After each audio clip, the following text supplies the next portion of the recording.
fish and I swam up to you and I held up the atomic structure of oxygen and hydrogen and said, this is water, it would look very geometric because all atomic structure is geometric. It's the foundation of how everything is built. And the fish might say, well, that's really cool, but what does that have to do with me? And it would take quite a leap of consciousness for that fish to understand that the molecular structure it's seeing in front of its face is actually the entire field of water that it is swimming in and that it's made of.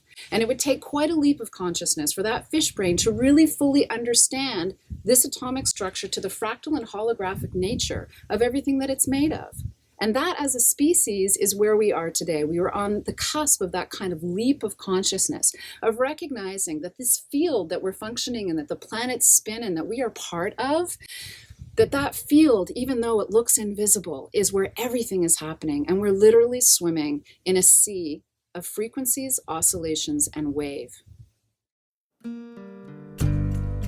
So geometry is like measuring the fish to the bowl, to the castle, to the gravel.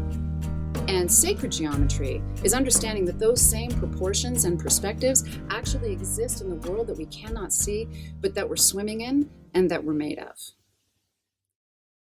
Just as mathematics is a numerical tool to map out the unseen world and draw conclusions, geometry are like those numbers in motion, and geometry is indivisible from the mathematics that govern it. Or mathematics is indivisible from the geometry that embodies math. Chicken and egg, really. And birdsong, too. Because music definitely follows geometric patterning.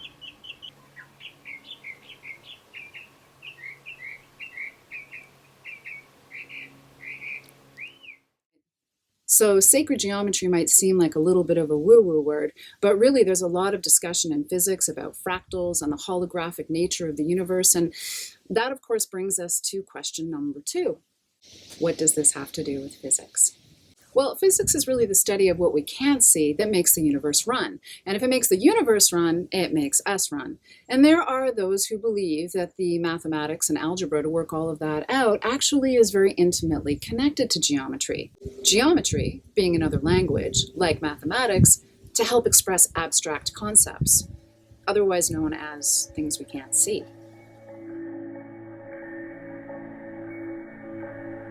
Now, geometry is not the source of energy, but it is an agent for the human mind to witness the invisible in action.